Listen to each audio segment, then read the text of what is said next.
Oh, there's a thing that other people have at a similar time, so I'm not claiming authorship of it, but there's something that I call the woke right, which is essentially an identitarian, resentment, victimhood-based movement on the right, represented by the sort of extreme characters like Nick Fuentes and Candace Owens in the United States. You know, their worldview is that they've been oppressed. You know, the woke narrative was we are oppressed. Well, now they say we've been oppressed, and it's all the fault of various groups, the Jews, the whoever's. So it's a kind of there's almost, you know, I think it's fair to say that there are elements of it that are just openly fascistic and reminiscent of the Nazis that we saw in the 1930s, ideologically speaking. And the mainstream right has utterly rejected these people, which I think is really reassuring. But there are some people who say, well, actually, no, we need to include them.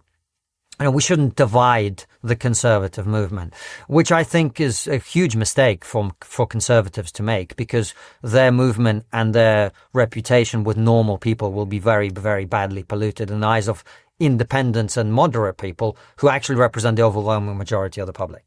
Even in America, which is so divided and so partisan, the normal average person will vote for this party or for that party, depending on what they see. And in Britain, that's even more the case.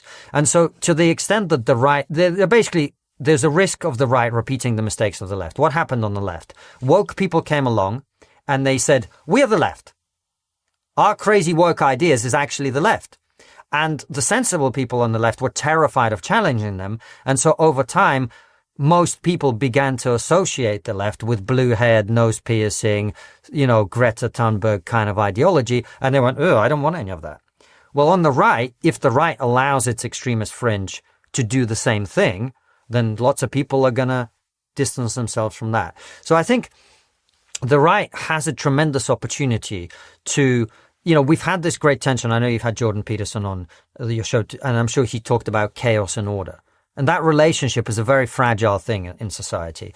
We have had so much chaos that there is a lot of craving for order now. There's a craving to deal with crime. There's a craving to deal with illegal immigration. There's a craving to deal with cultural disruption that we've had, right? There's a craving for that sense of order to come back.